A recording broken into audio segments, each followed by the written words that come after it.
And welcome back, everybody. Like I said last time, I'm going to work on the Great American series here. I'm going to take you through step by step of making my album pages for them. But first, I have a viewer top 10, which only contains one stamp this time, from Instagram friend Radislav Yordonov, who goes by the Instagram handle of Darth Radius. He sent me this set of 5 stamps from San Marino, Scott number 671 to 675 from 1967, depicting 5 cathedrals from Europe. Starting from the top, we have one from France, Italy, Spain, England, and Germany. And while each of the stamps was designed by the same artist, they were each engraved by a different engraver. There are 5 different engravers who worked on this set, none of whom I am familiar with. So thank you, Darth. And now let's get on to my album page project. And like I said from the last episode, I have this set of Great Americans that consists of 63 stamps issued over a 20-year period. And the next thing I want to do before mounting them or doing anything else is checking the tagging. Tagging is a phosphorescent coating that was applied to the stamps to allow the automatic sorting machines to detect the stamps. And here I've turned off the room light and turned on the ultraviolet light, and you can see the glowing yellow portions. The other stamps that don't have those blocks, those have pre-phosphored paper.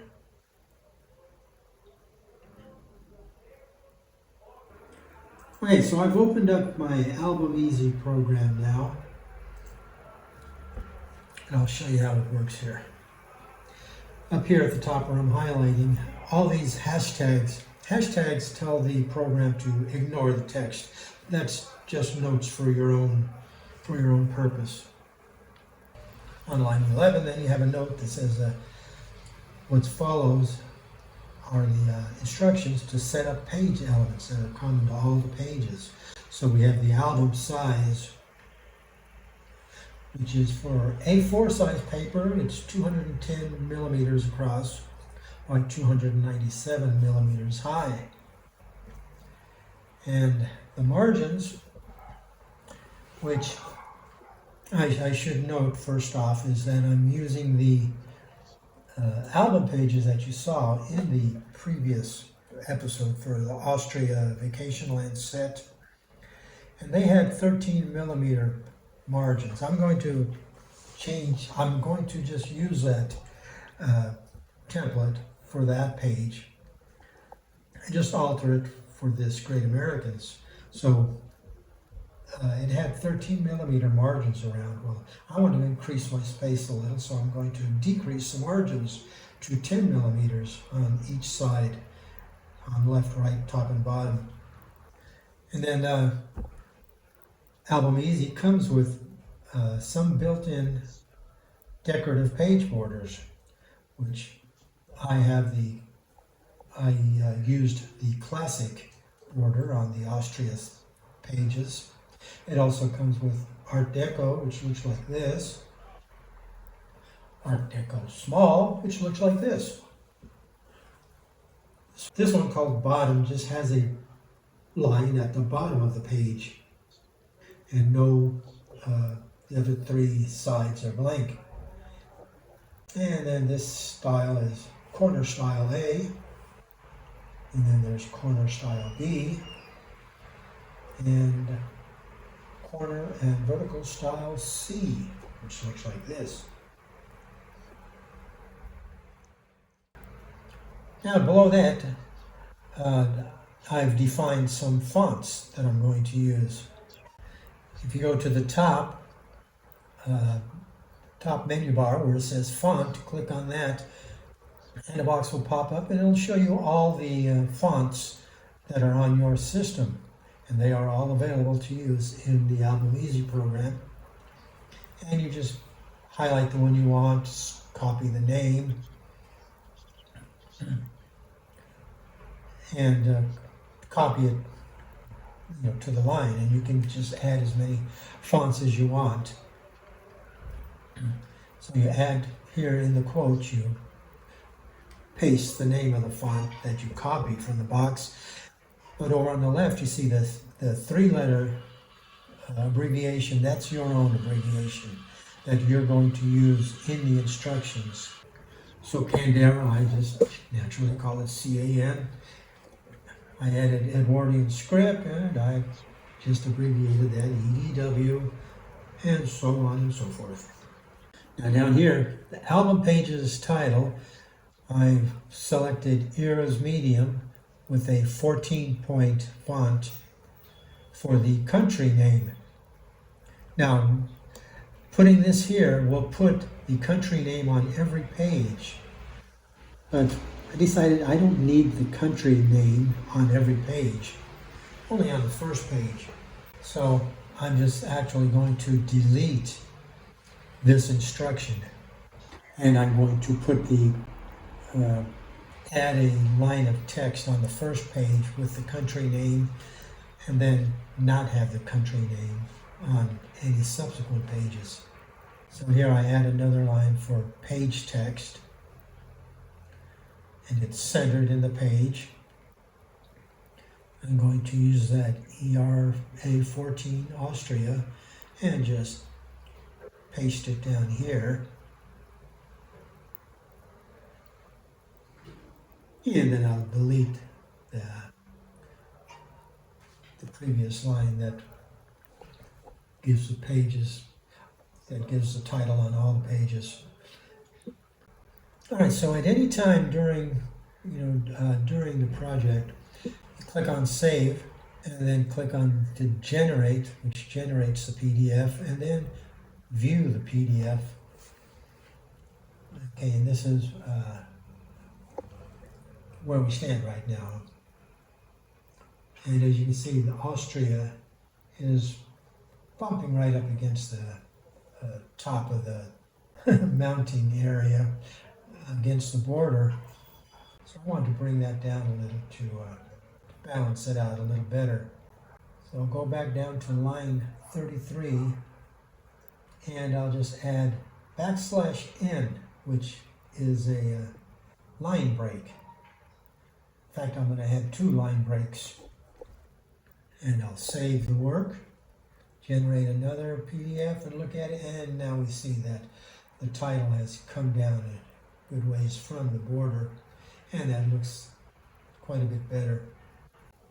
Now below the text, the set title, Vacation Land Austria, you see the explanatory text, the photogravure, explaining what the set is. That's all done right here on these 3 lines. I will be deleting that, and then just, of course, adding my text for the Great American series. But now remember, I changed that title page, I eliminated it, so now the country title is gone from this page, but the set title has now been moved up and is bumping up against the border. So I have to add line breaks there to add a little bit of space, give it some breathing room. And that's down here on line 71, where you see on page 2 now. I'm going to add \n, \n, 2 line breaks. Save, generate, and view. And page 2. All right, now we have some space between the border and the set title. All right, now you can see in the stamp boxes there are 4 text elements that we have for each of them available. And that's back here in the program, you see these instructions, stamp add. That's where you put a stamp box. And here I added a new line, stamp add, and each line, you'll see 4 quote marks, and that's where your text will go for each stamp box. And the 30 and the 38 just to indicate the width and the height of each box. So in the quote marks, the first one always will give you the text that goes inside the box, and then the next 3 all go outside the box on the bottom, on the left, on the center, and the right side of the box. And I'll show you that by going, it'll save, generate, and view the PDF. And you see here on the first box, we have a stamp box with the left, center, and right text and the inside text. In my case, I put the catalog number on the left, the year on the right, and the stamp description on the bottom, or in the center. But you'll see that it's dropped down. That's because in the next row you'll see where St. Martin's Chapel and Schönlauterngasse. They run over a little bit too far, so I just put a line break in the center text to drop it down. So here I add backslash and again to the center text. And look at the page again, and you see the center, the word center has now dropped down, just like the rest of them. All right, so like I said, I'm going to use the Austria page as my template for the Great Americans. And I'll start off by changing the file name up here. This isn't actually changing the file name, it's just changing the note here, just for my own purpose, so I know that I'm looking at the Great Americans page. Let me just save that there. And then I'm going to use Edwardian script for my country name. That's EDW, so I will go down here to the first line of text on the page and put in the United States and change the ERA to EDW. And because Edwardian script is rather tiny compared to other fonts, I got to go way up to 36-point type. And checking the page, it looks nice, but I got the line break still in there, so I got to bring the United States up by removing the 2 line breaks. So just backspace, clear those out, save and view, and now it's back at the top where it belongs. Now I just need to change this other text, change the Austrian set name to Great Americans. 1980 to 1999.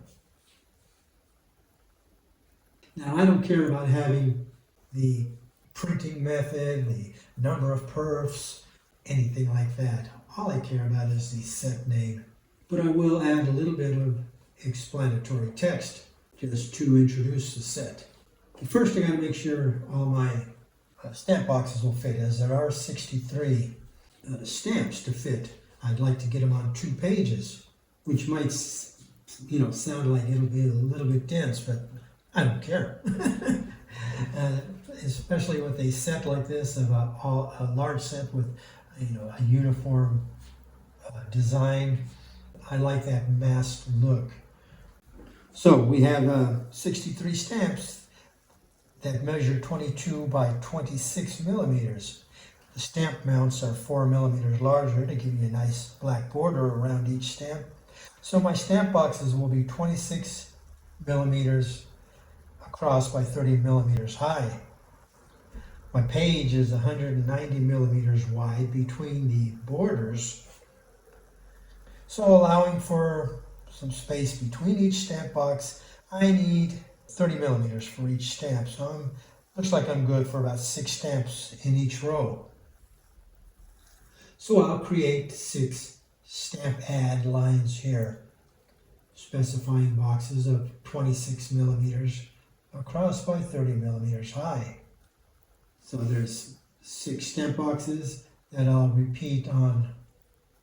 I'll just copy those 6 lines and repeat them, paste them into row 2. And then do the same for row 3.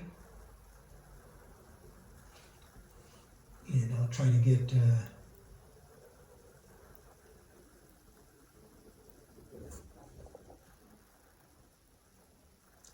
I'll need 1 page with 5 rows and 1 page with 6. So since I got the title and explanatory text, that means 5 rows on page 1 and 6 on page 2. Let me see if I can fit 6 rows on a page. And it looks like it can. Like I said, it is a bit crowded, close to the borders. So I think I will just reduce the space between each stamp box by 1 millimeter each. Alright, so let me take these 6 rows of stamp boxes and copy them to page 2.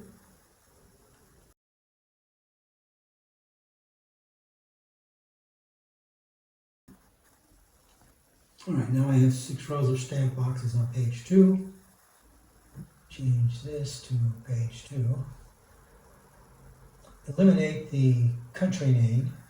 Don't need that. I will keep the set name.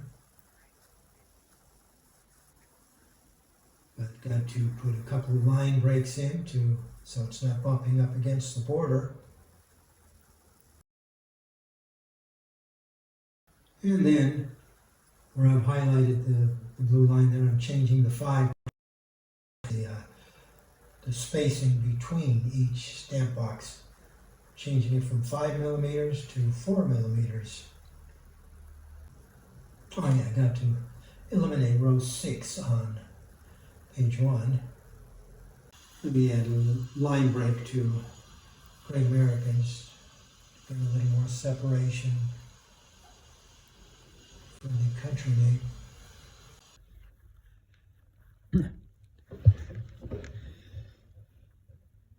And I'll copy line 35 and add it right below to put in my explanatory text. I'll change the typeface to Candera 8-point.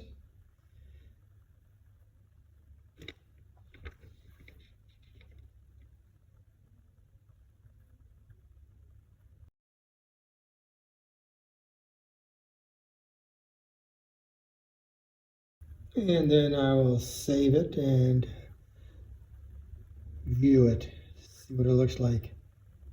And the first line is way too long, so I'll adjust the line breaks to give a more balanced block of text. I'll stick a line break after 20-year period and after ever issued, and delete the line break after United States. And now we have 3 balanced lines of text. Just one more thing though to tweak this page. The text block is a little too close to the top of row 1 of the stamps. And there's room to spare at the bottom of the page. So I'm going to add one more line break between the country name and the set name, and also another line break after the text block. And now the top is not too crowded, and there's a bit less white space at the bottom. I think it looks a lot better. Looks pretty balanced to me. Looking at page 2, we see there's room to spare at the bottom of the page again, so I'll add space before and after the set title so that the top of the page is not so cramped. So on line 91, add a line break after and a line break in front of the title. And also I'll need to delete one stamp box from each of the first 3 rows so that I end up with 63 stamp boxes altogether. The program will automatically center the 5 remaining boxes, so I don't have to adjust anything there. And we'll look at the results.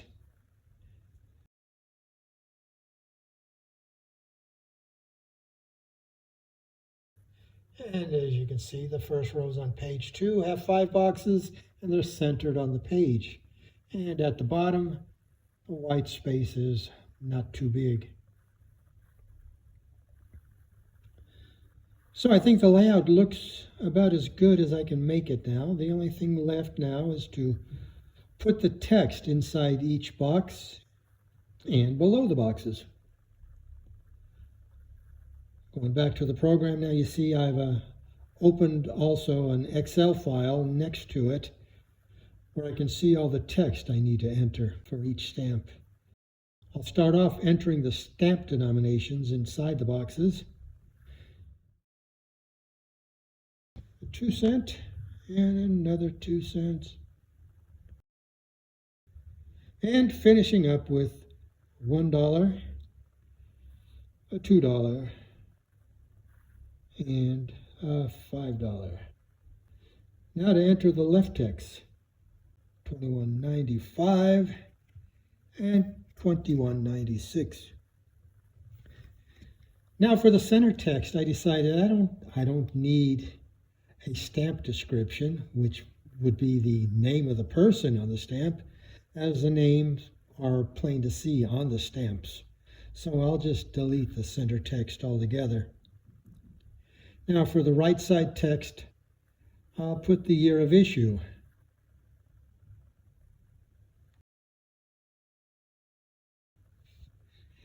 And finishing up here.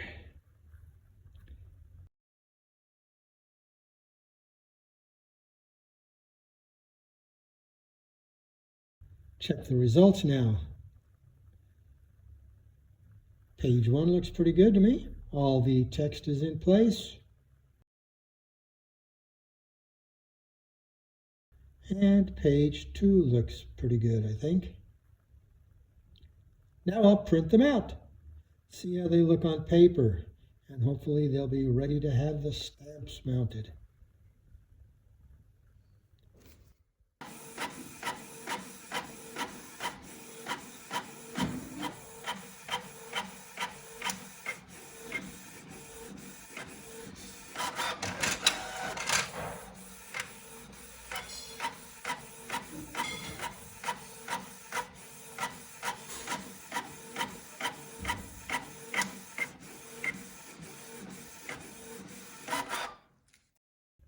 And there they are, ready to receive the stamps. Now I've got these super large 62 millimeter show guard mounts. I'm going to cut them in half lengthwise to give me 2 strips, which I will then trim to 30 millimeters high to fit the stamps.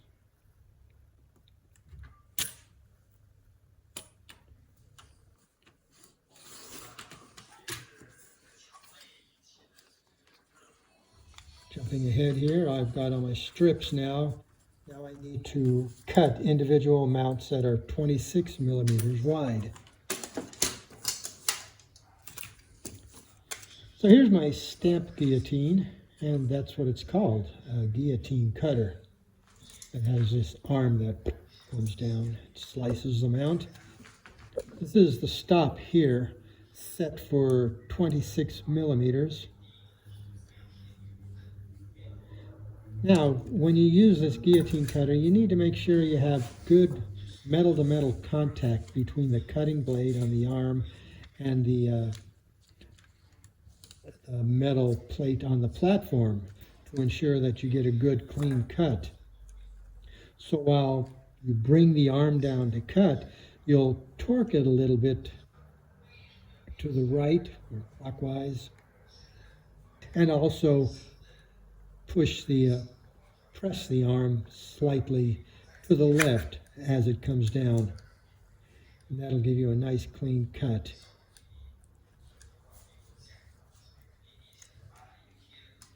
Here's my first one. I'll double check the measurements before continuing.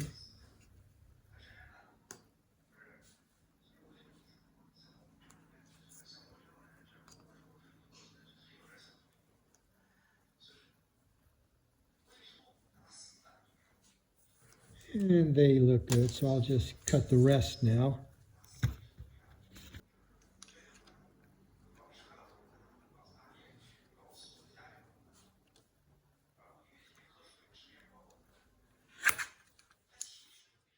Here you see I've moved the extension arm down to the bottom of the platform.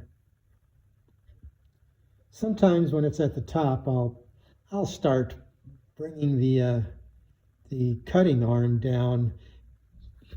I get out of sync, I'll start slicing before I've gotten the blade torqued and pulled to the left, and I end up just crumpling the mount. So this way, putting it at the bottom, when I bring the arm down, I'm pretty sure I've got the torque and the pressure on the arm. All right, now all the individual mounts are cut, and I'll now attach the mounts to the page. Got a little dish of water here and a small cotton swab for moistening the back. I just dab 3 small dabs of water on the mount.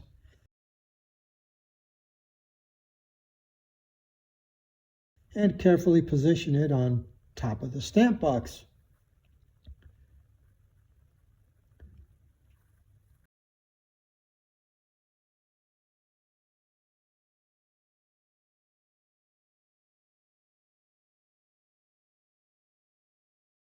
I put some paper over it so I'm keeping my skin oil away from the surface of the mount as much as possible. If you press down firmly with your fingertips, these mounts will pick up your fingerprints, and if you leave them too long before cleaning, they're very hard to remove. So it's best to avoid the fingerprints to begin with.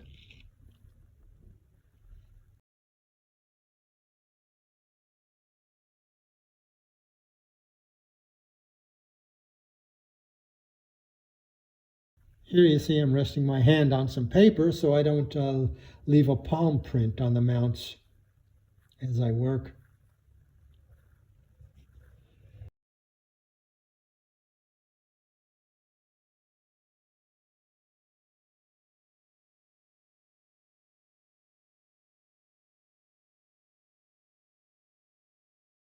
All right, now all the mounts are on the pages, and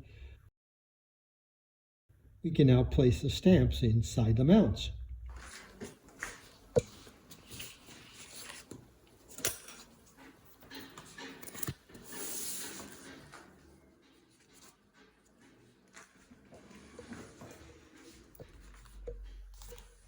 And so here we go. Stamp number 1.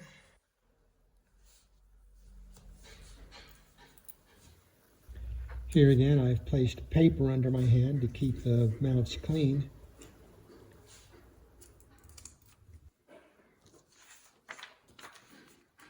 And now on to page 2.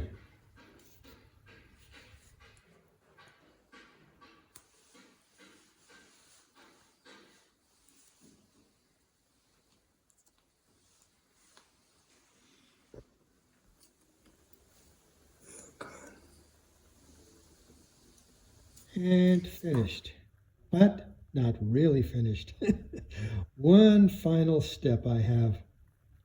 You can see how the top flap of the mount lifts a little, so you don't get a real secure fit of the stamp. Over time, the stamp will shift or could even fall out of the mount. So I'll get my Howard glue pen here, which isn't actually glue, but it's a solvent. It dissolves the plastic, and then it hardens so that the top and the bottom surface of the mounts are actually bonded together. This provides enough extra friction against the stamp to minimize shifting within the mount. And just a tiny dab in the center of the top edge is all that's needed. And yes, I'm pressing my grubby, greasy fingertips onto the mount.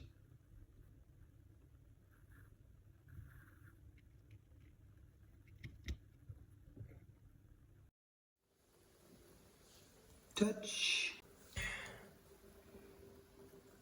You'll notice I've switched to putting just a little dot on each corner now, since there's more room in the corner, so there's less chance of the solvent spreading to the stamp.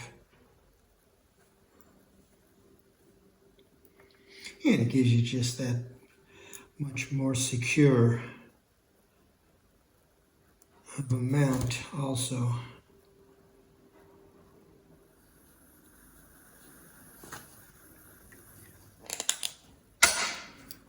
Fini.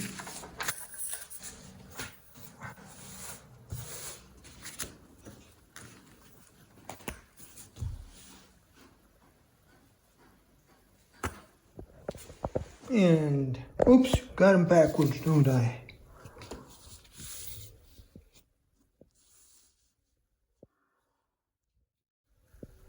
And there we have it. The Great American Series.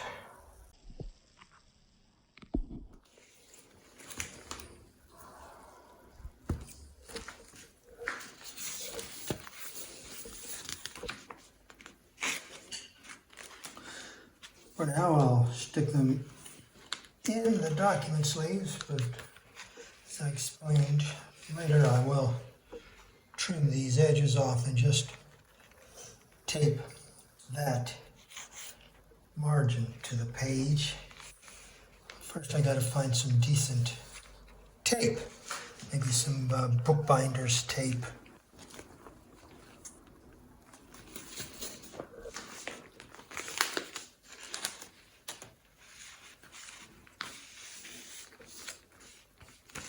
There we go, so it will, page 1 will go on the left, page 2 on the right.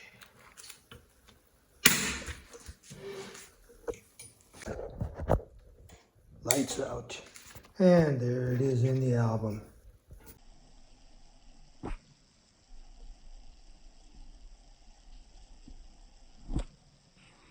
So there we have it, an album page or two from conception to completion.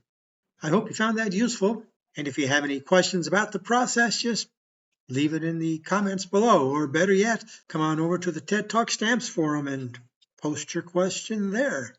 So thanks for joining me in this project, and until next time, this is Ted the Talking Stamp Collector wishing you all happy stamping.